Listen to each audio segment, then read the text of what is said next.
Hey guys, Tony back again, Horror in Todge, afternoon. This is another response video. I saw, hey, isn't this Devon Graham do his top 10 slasher films this morning, and I said I'd do a response.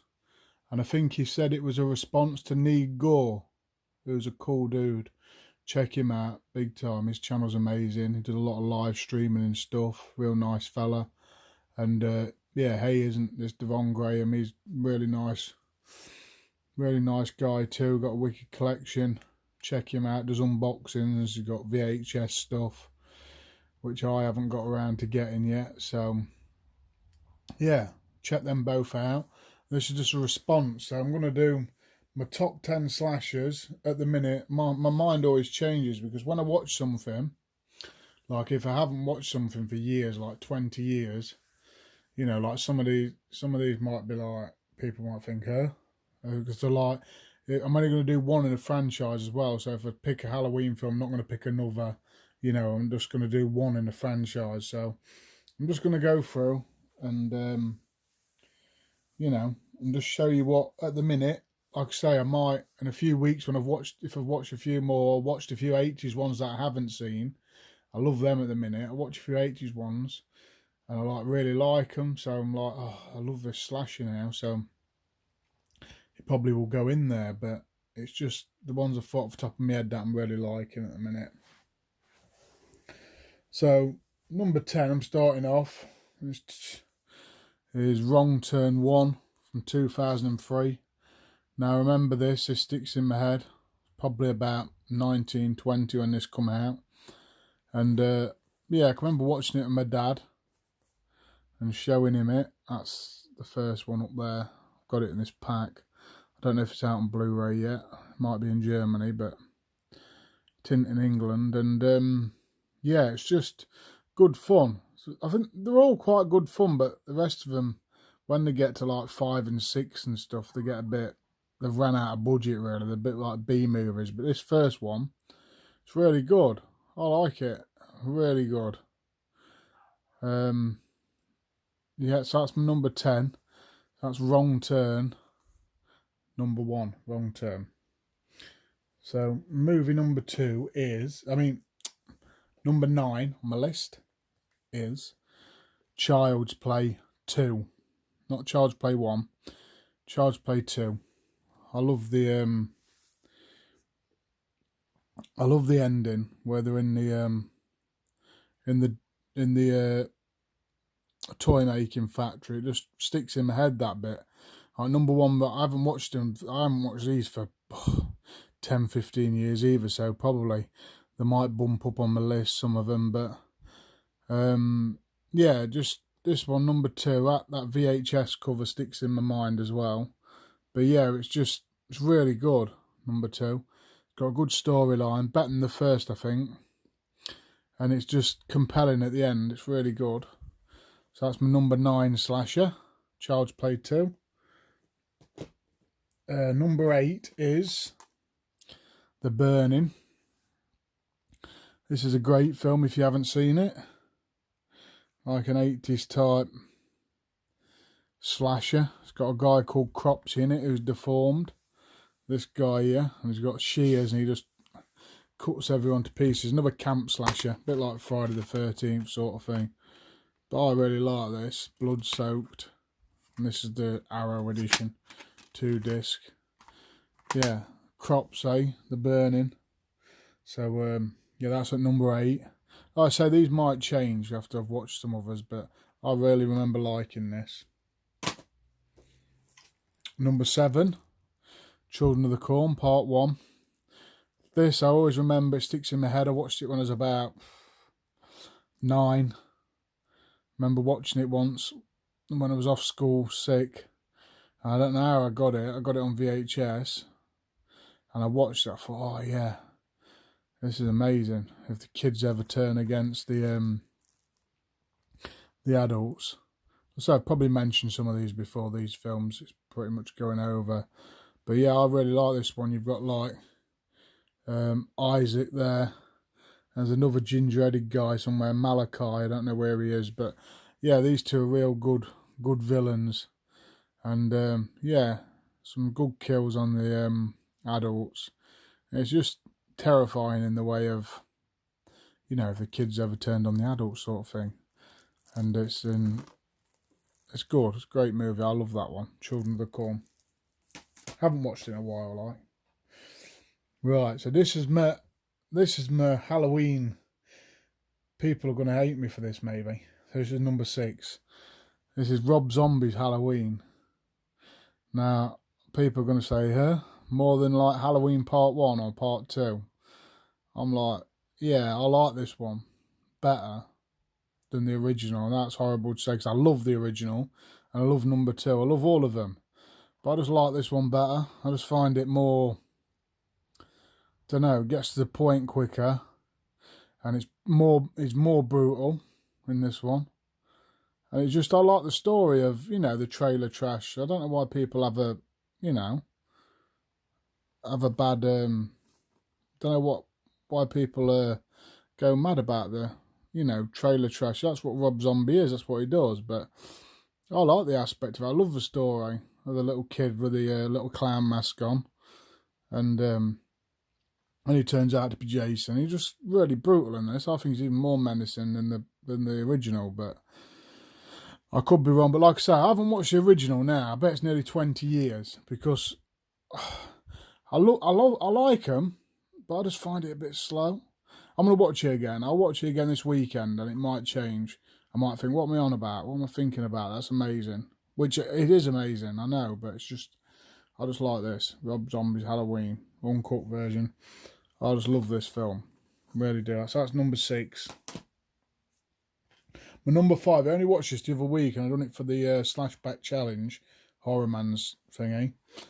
And I really loved it. So this is number 5 on my list, Slaughter High. I'm going to give it another watch soon.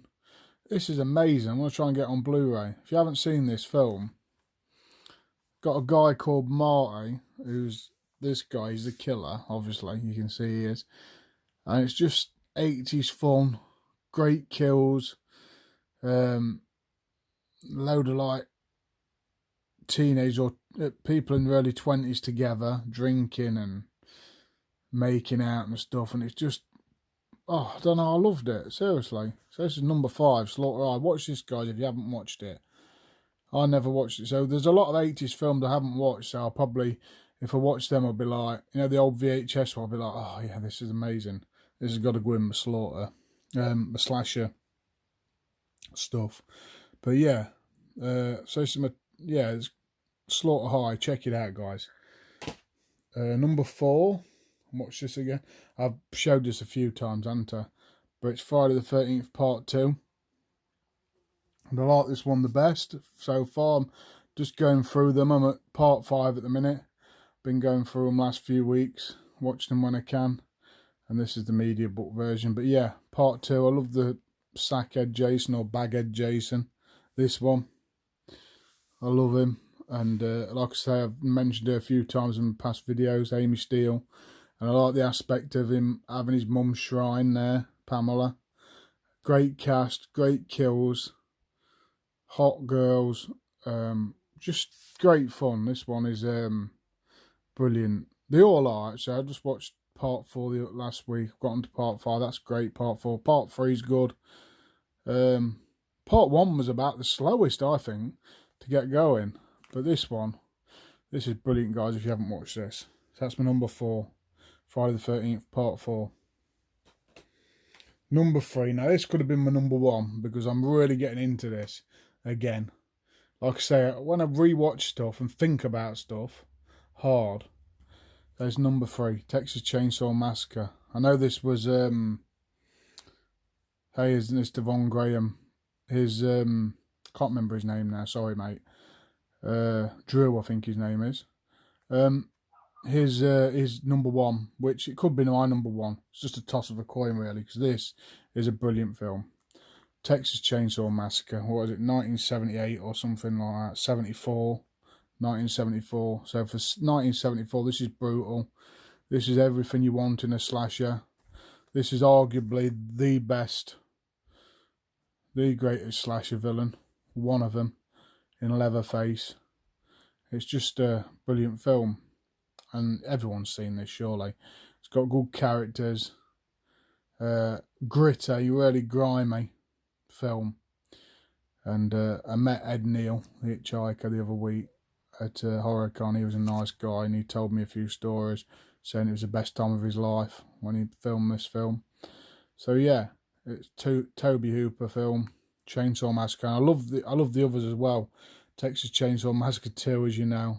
Andrew Balliner doesn't like that one, but I love it. I know he loves this one.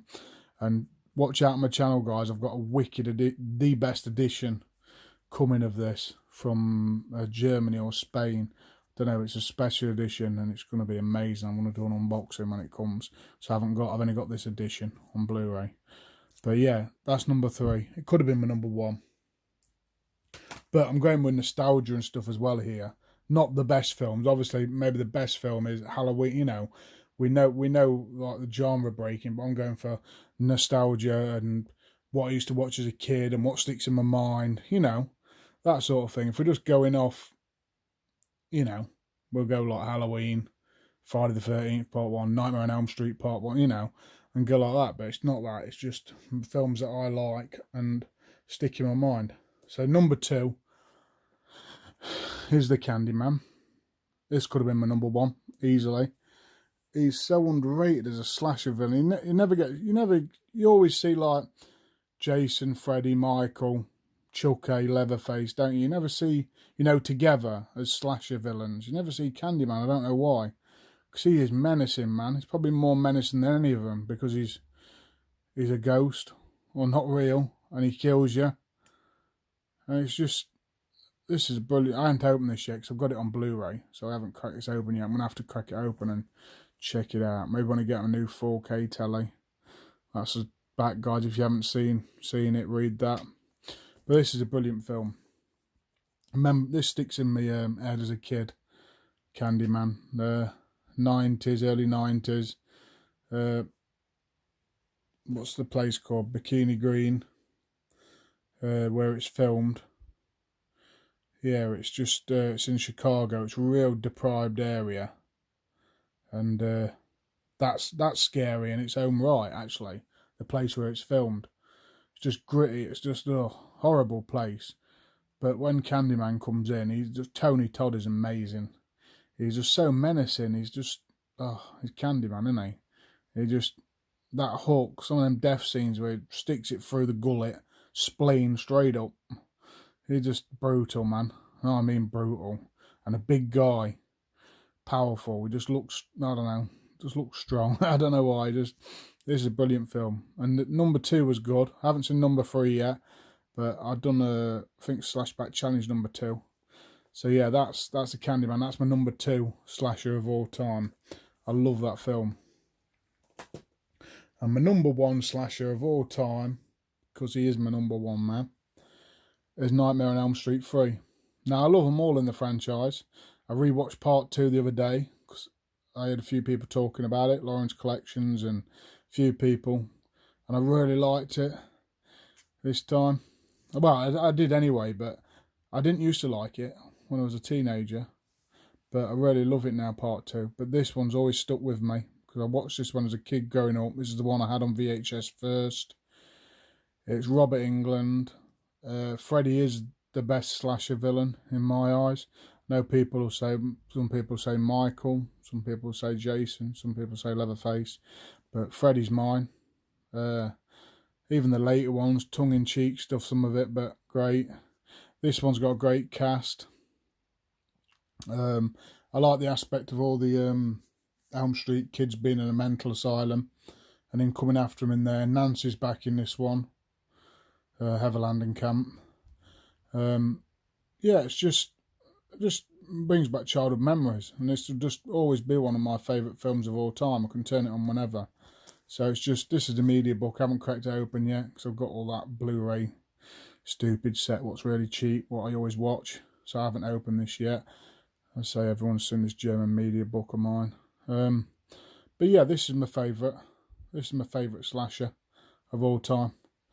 Like I say, it could change because I'm going to rewatch stuff. I'm going to rewatch the Halloween franchise and just finishing off rewatching the Friday the 13th one, so I haven't watched it in such a long time, and I want to do that with the Halloween, and it might change because it's a long time since I haven't seen those movies.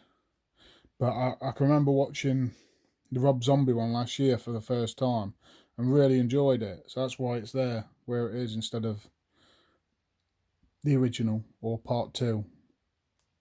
But yeah, this is my number 1, guys. Nightmare on Elm Street Part 3. Can't beat it. Love Freddy in this. Great kills as well. Some great actors and actresses, like I've said, and it's just brilliant. So yeah, thanks for the tag. Hey, it's Devon Graham. Isn't that Devon Graham? Sorry, getting my words. And I think Need Goy started it, I think. So yeah, check those 2 out. Great tag to do. Got me thinking at work this afternoon instead of thinking about work. But yeah, that's a great little tag. So anyone who wants to do it, do it. Is anyone else like me? You not taste change, but stuff changes after you watch stuff again. You know, like your head will think, oh, that's really good, or oh, that's shit, or whatever. It's mine does all the time. I'm a bit flip-floppy, but oh well. Still love all horror. There's not many horror films I don't like, you know. You know what I mean? You know where I can think, oh, I hate that. Not many at all. I can still watch anything just about. I could stomach anything. But yeah, that's my number 1. So, anyone do it. It's open to anyone, guys. Do a response, and we'll see what happens with all your answers. Thanks a lot for watching, guys. Catch you all later.